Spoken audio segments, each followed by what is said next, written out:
good. Jacqui, welcome to Spark TV. Hello, thank you for having me, Danielle. I'm so excited for this chat. I'm so excited. I've just been stalking you online, Mm, so I'm very excited to share you and your business with the world. yep. Let's start out by telling everyone who you are and what you do. Yes, so my name is Jacqui Maloney, and I am a public speaking and communications specialist. I work with women predominantly, but not excluding men, and just about how to bring their story to life, whether that be on stage, on camera, on a podcast like we are right now. But I've I've sort of found my secret sauce about helping people build their confidence, definitely not giving them confidence, that's your job. Mhm. But building that confidence to understand that they have a story worth sharing, and how just your story alone has the ability to impact people. And it doesn't need to be hundreds of thousands of people, but you could really just make a difference in someone else's life, and it could just be life changing if you share your story first. Oh, I love that so much. Now, people say that, the fear associated with public speaking is on par with dying. So, do you find that when people find you, they're in that place, or where are people at where they usually find you?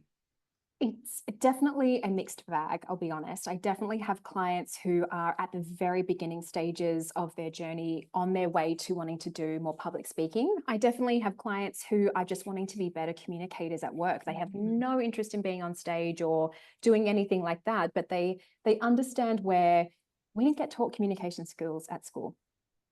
We were expected to do presentations for English and you name it, but no one actually gave us the skills to be able to do that. I mean, Mm. teachers they've got so much on their workload already. To add in another skill set that they were expected to teach us, it was just out of the question. But, you think of job opportunities and all of the types of environments and experiences we are expected and required to have as adults.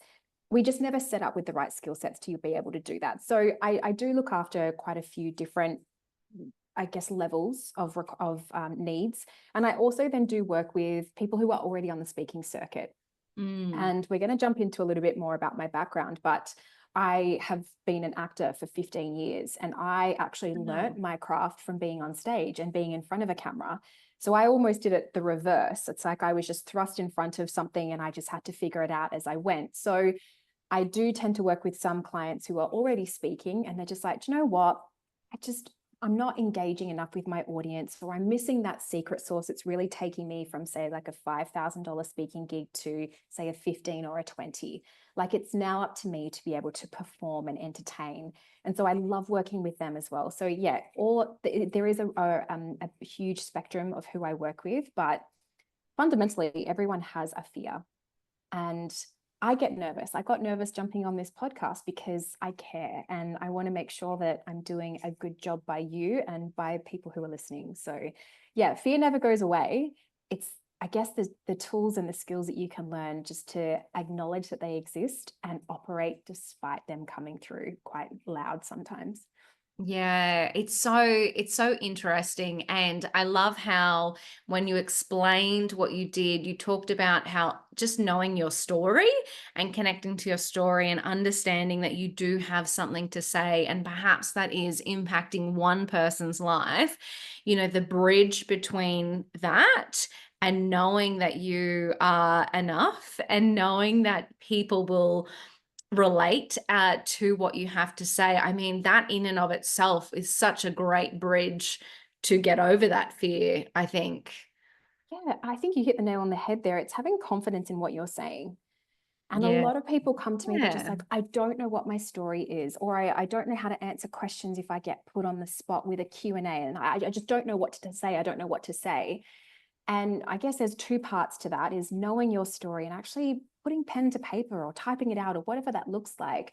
I can't get to the essence of your story until I know what it is. And Mm. you need to know what that is as well. And we all know that I don't need to know your life story from the moment you were born to the moment I have you in front of me. Like, we've got to find that secret sauce that everyone really just wants to know. And what you maybe did at uni or did, as a teenager, it doesn't matter. So we can get rid of all of that stuff and really just refine until we find that thing that our audience is really craving. But then the second part of having that confidence to say something is just, you've got to put yourself in situations and try. And I have built my confidence, like I said, almost backwards. I had to figure out confidence on the spot. I wasn't journaling at home, just going, when I'm ready or when I'm confident enough, I'm going to get on stage. I had to, and I built muscles through repetition. So the more I kept doing it, the better I got.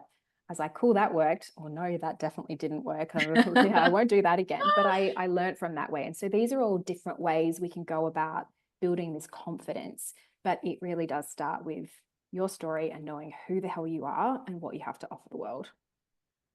I love it. And I love that you mention repetition and putting yourself out there, because I just feel like that is life, right? That is in our business. That is every skill, everything that we have to show up and do. We are not experts on day one. It is a matter of showing up imperfectly and learning and doing it again. But I'm so curious, because you mentioned you were an actor. How did this get started? Please tell me your story. Great. So yes, my dad will say that I've been acting since birth because I came out screaming. And if you went through photo albums, you would see me with a plastic guitar or a microphone, or I was always that kid that was putting on shows. And I was very lucky that through primary school and high school, I did all of that work. I was in every school musical you can imagine. I did speech and drama lessons outside of school hours as extracurricular. Just that was my world. And that's where I found my confidence as a human being. And I think part of it was because, underneath the surface, I was quite relentlessly bullied for being the fat kid. Oh, wow. Yeah. And that's just sort of part That of sucks. it. Sucks. Great. It so does. What Hmm. I found countered some of that was entertaining and making people laugh. Hmm. And so I relied on that a little bit to kind of get me through these darker times. And I found myself in these characters that I got to play and bringing them to life on stage. And so I think that's been a huge driver for me. In acting, it was just like taking the words of someone who might not necessarily have a voice and bring them to an audience who may have never seen that story being portrayed outside of the four walls of their house or their family unit. And then through my love of acting, I've been able to do some really incredible things and work with some amazing people. I mean, I went to New York to study when I was 24, and just Wow. being in that city just made me learn so much about myself as a human, not just my acting, but as a human as well. And like, I've just watched some of the best and just gone, I want to be like that. And I knew I was just not putting in enough work. Like, when you think that you're putting in enough work in anything that you do and you see a professional do it, you're just like, oh my God, I've got so much more work to do. But it was a driver for me. And then I think for me, business, I was the child of COVID businesses. Oh, wow. I was almost at a stage where I was working full time as an actor. So either through acting work or doing voiceover gigs. Mm-hmm. And just COVID shut a lot of us down, including the entertainment Of industry. course. So Yeah. I had to think about doing something different. And there was also a part of me that was living this actor lifestyle and sort of living off paycheck to paycheck. And I just went, you know what? I can't live like this forever. Mm. And it wasn't until a business coach said to me, look, Jack, everyone's been thrust onto Zoom. No one knows what the hell they're doing. People still need to run meetings and presentations, and speakers were losing lots of in-person gigs, but maybe picking them up on camera. No one knows what they're doing. So you could Yeah. teach that. And I was like, no, I don't want to give this up, this identity of being an actor that I've worked so hard for. But lo and behold, I saw the reasonings for it. And yeah, it's just been this beautiful work in progress ever since.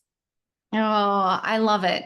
How did you find that transition? So moving from actor, voiceover gigs, it's almost like a freelance model, I kind of assume, where, you're taking on like gigs essentially. Yep. How did you transition from that to essentially being, I guess, in control of your destiny and being a business owner? I'll be honest, I didn't do it well. No, So don't worry, even none of as us an do. actor, it's yeah. Yeah. Let me just preface it. It wasn't well. It's not seamless. It still is. I'm still figuring out the kinks and the bits and pieces that I don't do well. But yes, acting is a freelance gig. However, I had an agent. And so she Mm. would find work for me and I'd go through the audition process. And if I got it, great. And if I didn't, I didn't. Yeah. But, finances were always taken care of. Like there was a huge part of me being in the business of being an actor that was taken care of for me. Mm. And as you know, with building a business, I had no idea how to run a business. I knew how to do what I did really, really, really well. I had no idea how to market myself. I had no idea which rooms I needed to put myself in. God behold, doing finances and doing all that side of the thing. Like I'm a creative being through and through. Don't put spreadsheets in front of me. Don't do back-end systems and automations. It's just so foreign to me. And I've really had to learn either the hard way or I've had to put in more work so I can pay for someone else to do that for me because Mm. it's just not my zone of genius. And luckily I recognized that early, but it's definitely been a learning process with starting a business. And I guess, circling back to becoming a better public speaker or becoming a better communicator or, whatever that looks like, it is that process of almost starting from the beginning, starting as an amateur and accepting that, okay, I'm not an expert. I don't know everything. There's growth to be had and going on that journey of becoming better. I mean, where do you start with people? So if somebody does come to you and they say, oh my gosh, I know that if I could just show up and communicate, people would love me, they would resonate with me, they would buy more of my things. Where do you get started with people? Where I would get started is sort of touching on what we've shared earlier, and it's knowing who you are and what your story is first. Yeah. When people say I can talk about everything, I can't brand you as a speaker when I hear those words, right? And Mm. if I can't brand you as a speaker, as your speaking coach, it's going to be really, really hard for you to pitch yourself for speaking opportunities. And people go, oh, yeah, of course, Jacqui can speak on this, this, and this. But then if someone goes, oh, but I've heard her speak on this. And then someone says, oh, I've heard her speak on finances. And then suddenly my brand gets very, very muddied and no one knows Mm. me for some core ideas. And so in business, we talk about niching. And with speaking, it is somewhat similar, right? I need to know that if I'm looking for a speaker in the medical field and I need to speak about breast cancer, I'm not going to go and find a person who speaks about everything. I'm going to go Yeah. find the expert who solely deals with breast cancer because I know they know that topic inside out, not little bits of everything. And so knowing how you want to service the world and what stories you have of your own that deeply connect with these themes and these topics is only going to make you a more prolific speaker. So we really do need to do the work at the beginning and figure out what those things are. And then it's mapping out what your story is. And people go, oh, I don't want to sound so scripted, or, I can just talk off the cuff. And it's alarm bells for me because that's when we kind of get into this zone of someone's just talking in circles and they're just, the next thought Mm. that pops in their mind is what they speak. And you're sitting in the audience just going, I don't know where we're Where at are we? right What is now. this And about? Yeah. they go over time and yeah, it's icky. We know, we can see it now. Audiences these days are so switched on to what's going on upstage on Mm. stage. And we need to be very, very mindful of that.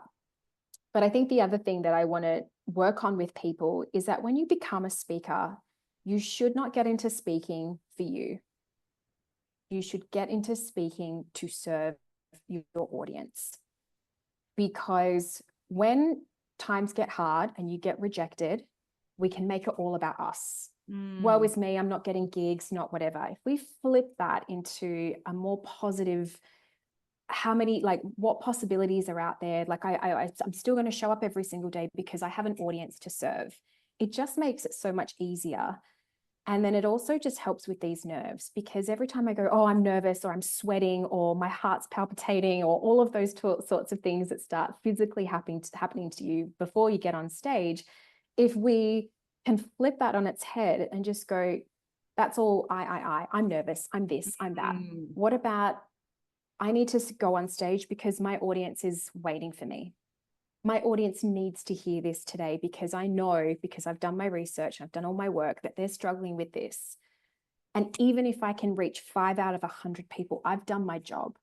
But none of that's going to happen if I keep internalizing it and making it all about me. So yeah, I'm just making sure that people are getting into it for the right reasons and not for the ego. I'm a TED speaker, I've just spoken here. And then, yeah, they're just really talking at people rather than to them and with them. So yeah, there's a lot of groundwork that needs to happen before I even get you on stage. No, I love it. And I just, I love the reframe, because I know, I mean, so it's funny. So I love public speaking when it's Great. over. When it's over. So going into it, I want to fake my own death. Like, Wow. Yeah. horrific. But I actually genuinely love it. Like, I love the process. I just do get very nervous. But I'm just very good at hiding it. So that bodes well for me. But I'm glad you brought it up, because I think that that's a bit of a barrier for people. They do think that, no, I've spoken on stage before, I've hosted an event before, and I was just racked with nerves and I can't do it. It's not for me. But I love that reframe of, when you show up for other people, that is the thing, that's the bridge that helps you get over those nerves, when you do stop making it about yourself. Yeah. Yeah. And again, we were talking about fears before, and when we assume that an audience is there to judge and to critique and to do all of that kind of stuff. And I remember working with a client, and she said, oh, she kept saying my audience this, or like, people don't think about me like that, or people think that I speak too quickly. And I had to interrupt, and I said, has anyone said that to you? She's like, what do you mean? I said, has anyone said that you do this, whatever you were talking about on stage? She's like, no, I just know that I'm doing it. And so in her head, Wow. she had placed all of these judgment calls, these assumed judgment calls on her audience, when it was in fact her doing it, because she was just building up these, barriers or bridges, or whatever it is you want to call it, to, I guess, make excuses for, it's okay to feel nervous, and it's okay to feel all of these things. And our audience is actually there. I mean, if an audience is spending a couple of $100 to come and hear you speak, they're not sitting in that audience just going, oh, well, I can't wait for it to fail. How exciting. Or I can't wait for that to happen. Totally. They're yes. not doing that. Yeah. They are there to hear from you, because they are in a state that they no longer want to be in. And they're looking to you to get them out of it. Now, when you think about that as this beautiful responsibility, it's not a weight, it's a beautiful responsibility for you to go, actually, I've been where you are, and I know it sucks. Here is what I did to get out of it. And then this is the life that I get to live now. And if you want that, you'll follow these steps, come with me. That is our responsibility as speakers. And so when we can, like you said, reframe, I think it just opens everyone up for more possibilities to go, hang on, maybe I can do this. And I love what you said about hiding your fears. I hide my fears all the goddamn time. It's just what we do as professionals. That's just what we do. I'm definitely not going to get on stage and say, hey, everyone, I'm nervous. I'm freaking out here. Yeah. I'm freaking out. I don't want you to be doing that, but I want you to hide the sweaty armpits and just keep going, because you've got a responsibility ahead of you.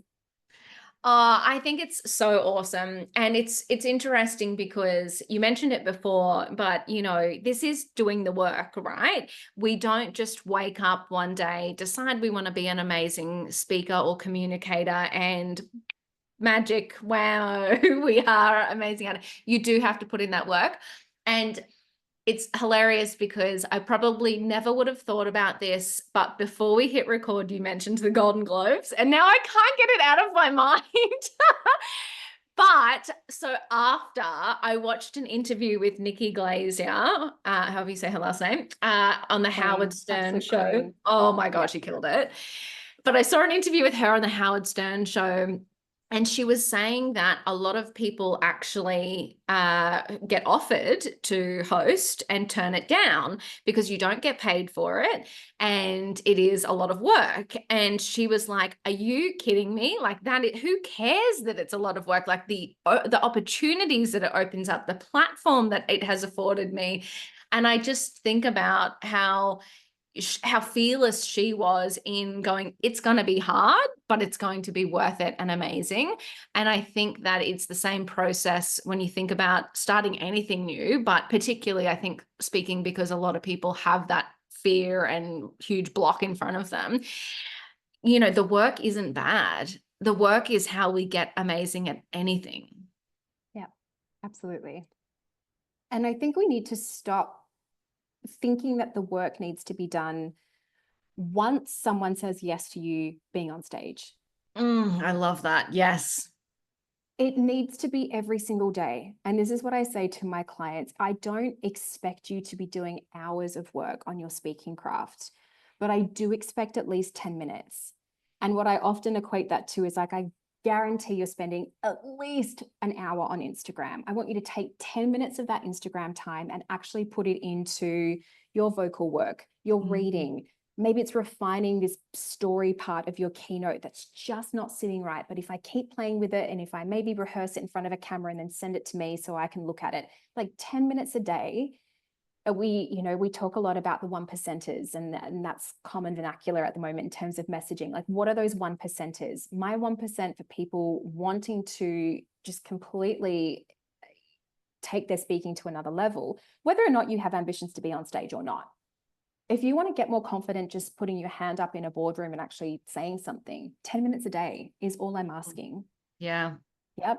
And it's so easy, but I think we get stuck in the trap, or some people get stuck in the trap of, I really, really want to be a speaker. I'm just going to throw some stuff out there. I'm going to apply for a whole heap of things.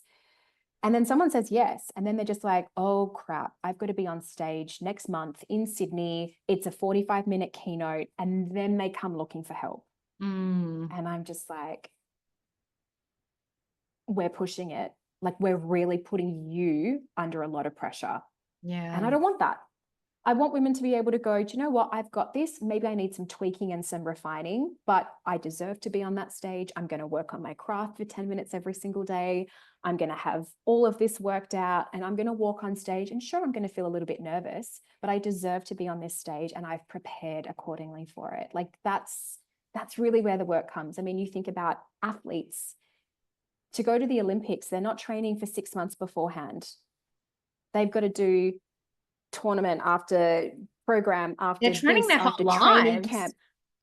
But as Yeah. soon as they finish the Olympics just recently, they're already training for Los Angeles. They haven't stopped. They might take a break and go on holidays. God forbid, they deserve it. But they don't stop training just because the goal is now 4 months, 4 weeks, 4 years, ahead. They're doing it every single day. Oh, absolutely. Like as you're talking, I think about goal setting, right? Like you set a goal and you set a date. I want to achieve this on this date. The day before, you don't go, oh crap, now I need to hit that goal. You literally break it down into all of the steps and make it a year-long exercise. What do I have to do every day so that on that date in 6 months, 12 months, 5 years, 10 years, I actually show up as that person, I hit those goals. So I love that, it doesn't have to be all or nothing. And is that, what are these little things that we can do every day to keep improving if we want to be, well, a great speaker or anything in life? Yeah, absolutely. And going back to Nikki Glazier, because she's my absolute queen. Yes, we have to touch on it. Oh my God. And look, when she did the roast of Tom Brady last year, Nikki's been a comedian for decades. She is not new to the scene, but she had this night that blew her up internationally.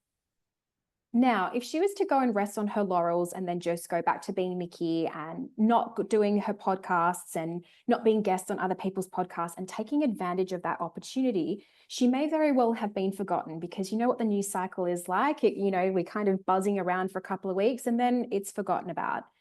But she's maintained this momentum because she's showing up every single day.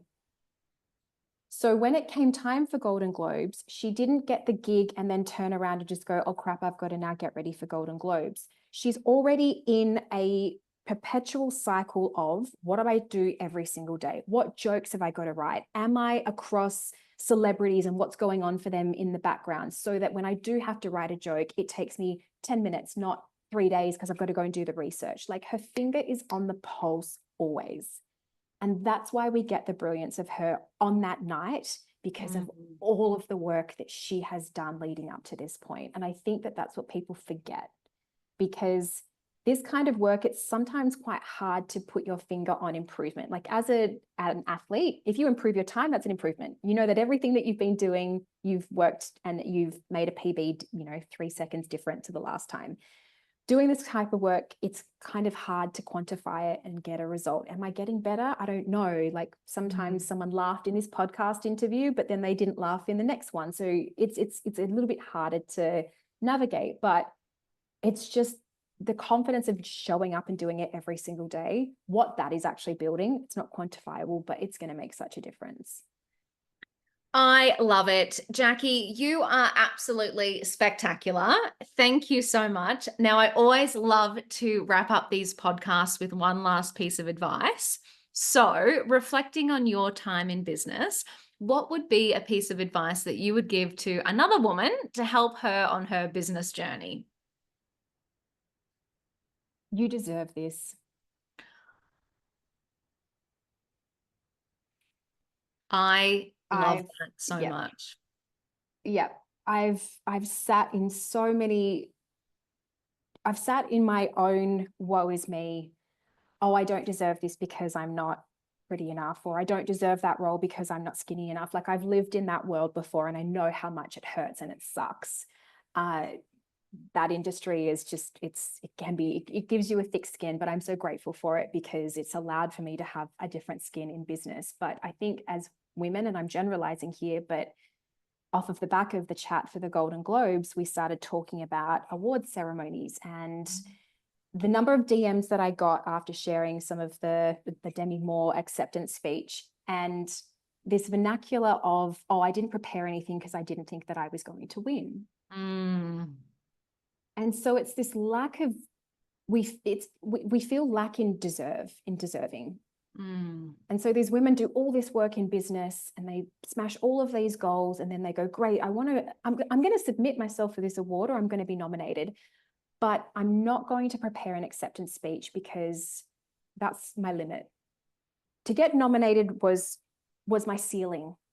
That was my ceiling I was willing to achieve. Whereas I just want women to go, I deserve the win. I deserve the acknowledgement. I deserve the opportunity to stand on stage in front of my peers or people who've maybe never even met me before, to say thank you for everyone who supported me. And maybe there's a little lesson that I can impart on everyone before I walk off the dais. Like, you deserve the win, is basically what that would be my advice. Wow, I could not think of a better way to end this podcast, and such a beautiful sentiment to enter 2025 with. So thank you so much for your time, for sharing your story and your wisdom. I know everyone listening would have gotten so much out of that. So I'm so grateful for you. Thank you. Thank you for having me, Danielle. I mean, I could chat about Golden Globes for days. Yeah, I know. I'm like, that's a whole nother podcast. We need a whole other podcast. That's a whole nother podcast. I mean, I've got BAFTAs, I've got the account. Like, I mean, don't you worry. There's definitely more. I'm in award season. I'm so happy.